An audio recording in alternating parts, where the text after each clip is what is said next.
cette route allemande des Alpes pour arriver tout au bout au lac Königssee.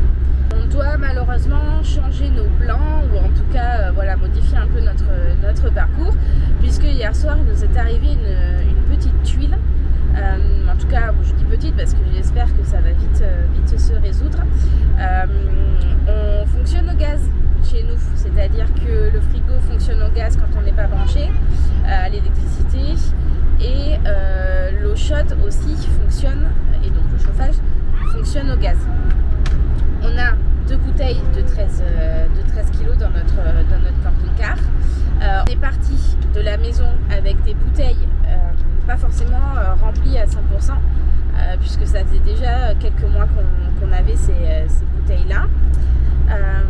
Et on pensait peut-être naïvement tenir. Voilà. Je vous retrouve pour vous finir mon histoire, parce qu'avec les enfants, c'était pas évident. Donc hier soir, on s'est rendu compte en fait qu'on n'avait plus de gaz. Et bien c'est très compliqué de continuer sans gaz. Il faut savoir que quand on est parti de France, on avait les bouteilles en fait qui étaient déjà installées. On les utilisait déjà depuis un petit moment. Bon, j'ai envie de dire qu'on aurait dû les changer quand on était en France.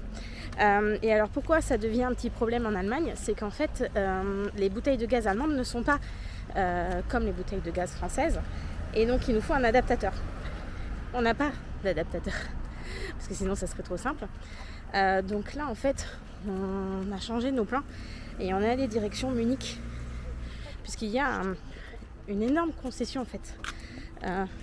Merci. Il y a une énorme concession de camping-car, je crois que j'ai jamais vu ça. Ça a l'air juste énorme. Et il y a un énorme magasin apparemment. Donc on va aller voir ça en espérant qu'on trouve l'adaptateur qu'il nous faut pour pouvoir ensuite acheter des bouteilles de gaz allemandes qui pourront se mettre sur notre camping-car et donc sur nos sorties de gaz françaises. Je vous tiens au courant. Le magasin est juste il est monstrueux, c'est immense. En fait, on dirait une grande surface du camping-car. C'est la première fois qu'on voit ça. Il est juste gigantesque. On vient de sortir du magasin. Grand magasin. Je vous ai fait quelques images, mais j'aime pas trop filmer dans les magasins. Mais voilà, c'est une sacrée concession. Le vendeur a vraiment été extrêmement gentil. On venait donc pour acheter un adaptateur, et Fred a demandé donc forcément si on pouvait acheter des bouteilles, et il a appelé plusieurs concessions autour, et il s'est démené quand même pour nous. Donc voilà, là en fait on quitte la concession, on regardait un peu tous ces camping-cars, et c'est que le début, hein. Il y en a partout. Le site est juste énorme. Et voilà, donc il a appelé d'autres concessions, et il semblerait que finalement il ait trouvé un magasin qui puisse nous remplir nos bouteilles françaises. Donc c'est à 49 minutes de la concession où on est, donc on reprend le camping-car et puis on va voir ce qu'il en est. Mais franchement ils ont été ultra gentils. Et donc si vous venez à Munich, sait-on jamais, et que vous voulez faire un tour, voilà le magasin. Vraiment très belle concession. Der Freizeit. Voilà, bon bref, vous voyez ce qui est écrit. Je vous le remettrai au pire des cas en bas. Et ce qui est bien, c'est que vous avez, en fait, ils proposent une aire. Vous pouvez y dormir gratuitement. Donc on est dans au deuxième endroit. Donc l'adresse que nous a fourni le magasin. Donc en fait c'est un magasin qui fournit du gaz. On est entouré de bouteilles de gaz. Donc on lui a montré notre bouteille, et apparemment il nous a dit que c'était possible de les recharger. Que c'est cool, c'est possible. Donc il va nous recharger les 2 bouteilles de gaz. Comme ça on sera vraiment rempli. Donc franchement c'est top. On est vraiment, je pense, allé à la bonne adresse tout de suite. Ils nous ont très bien conseillé, et voilà. Alors ça nous fait une journée un peu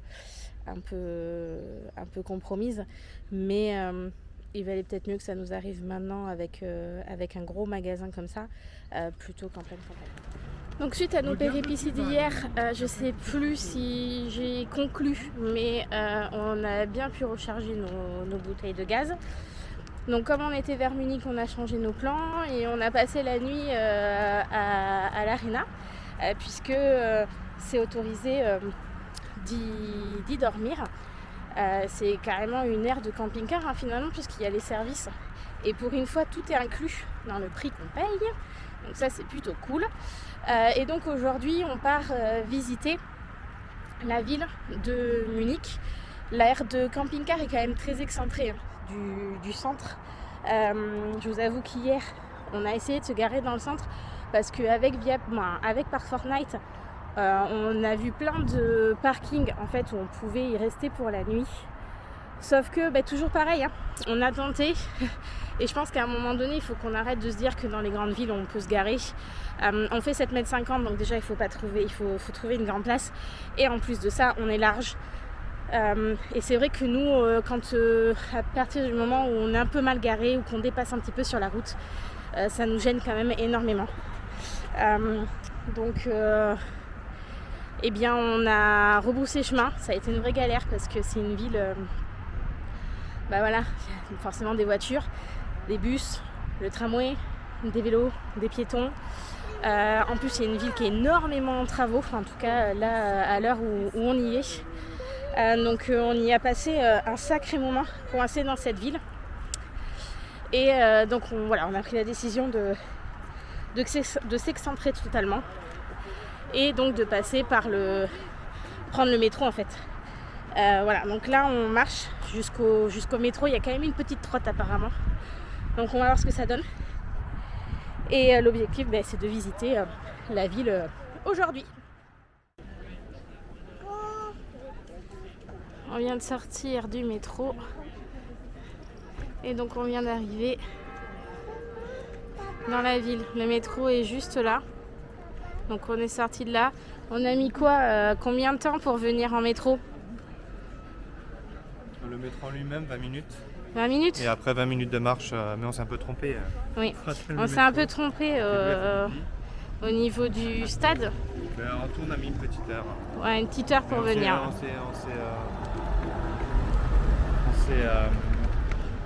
On s'est pas pressé. Non, on a été clairement à la cool. C'est le maître mot de ses vacances. À la cool.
Retrouve donc sur la place Marienplatz. Il y a énormément de monde.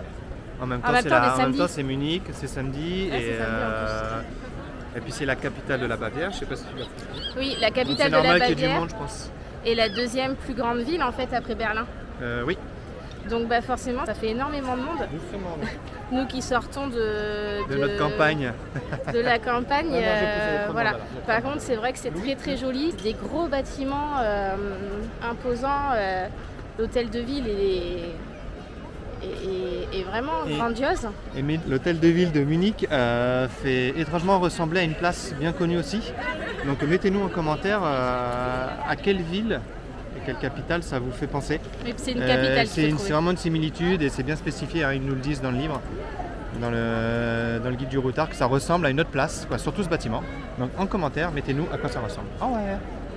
Allez, nous on continue la visite. J'ai mon petit plan que j'ai chopé à l'office du tourisme. On continue tout ça. Et on va aller boire des bières. Bon, au-delà des bières, on va aller manger parce que les enfants ne se nourrissent pas de bière. Voilà. Aujourd'hui, on fait la vieille ville. Je me demande si on ne va pas rester aussi demain pour faire des petites choses qui sont excentrées de la ville. Mais voilà, faut que j'étudie ça ce soir. On arrive dans le Virtualenmarkt. Donc c'est plein de petites... Attendez, je vais vous montrer. Des petites, pas des petites échoppes, mais des petits stands comme ça. Avec des produits bien typiques, je pense. Voilà, avec là par exemple c'est une sorte de boulange. Il y a énormément de stands à saucisses.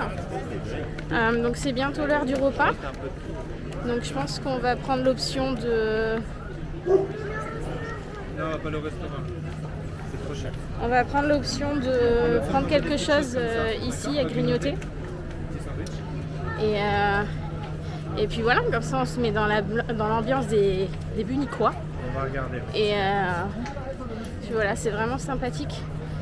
Il y avait un petit groupe qui faisait de la musique juste avant là, avec deux instruments. Que je connaissais pas. Donc il faudra que je me renseigne sur internet parce que ces deux instruments c'est particulier.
On va pas la voir. Oh, elle est là. Lamborghini.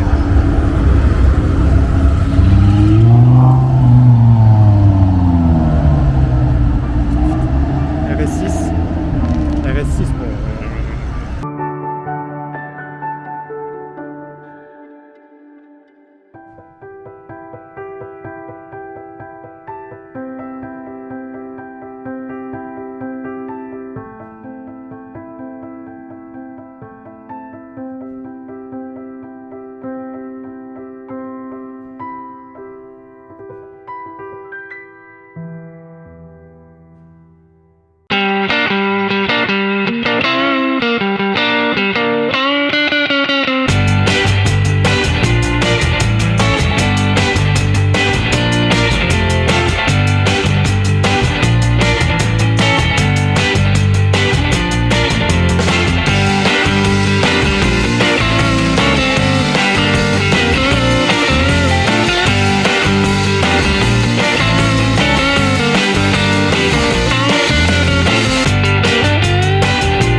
olympique a été construit pour les JO de 1972.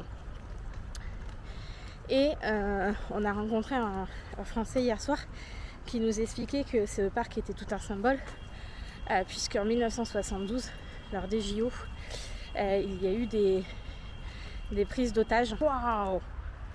Beau celui-là, ouais, avec le corps relevable, il est magnifique. Il y a un fourgon qui s'est garé juste à côté de nous.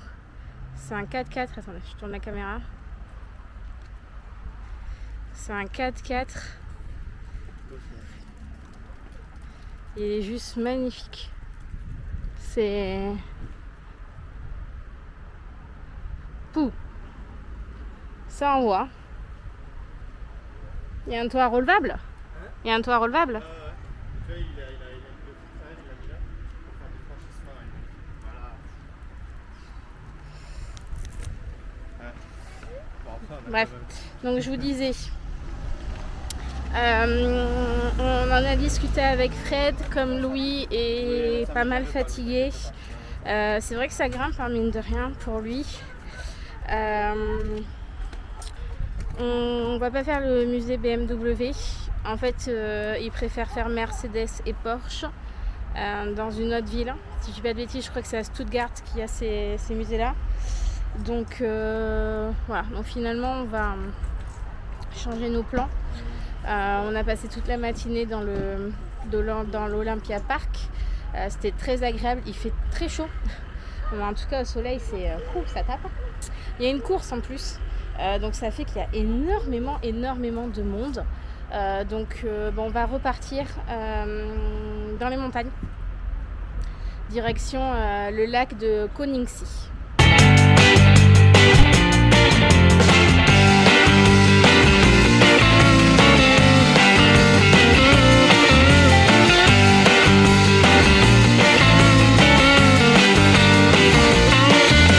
On vient d'arriver sur le lac de Königssee. C'est ultra touristique. Je pense que c'est vraiment un des trucs à faire dans la région. C'est vraiment très mignon. C'est vraiment très mignon. Louis a mis les pieds. Dans l'eau, il n'y a pas vraiment de plage. Donc voilà. Mais non, franchement, c'est un cadre vraiment. C'est magnifique. Vraiment, rien à dire.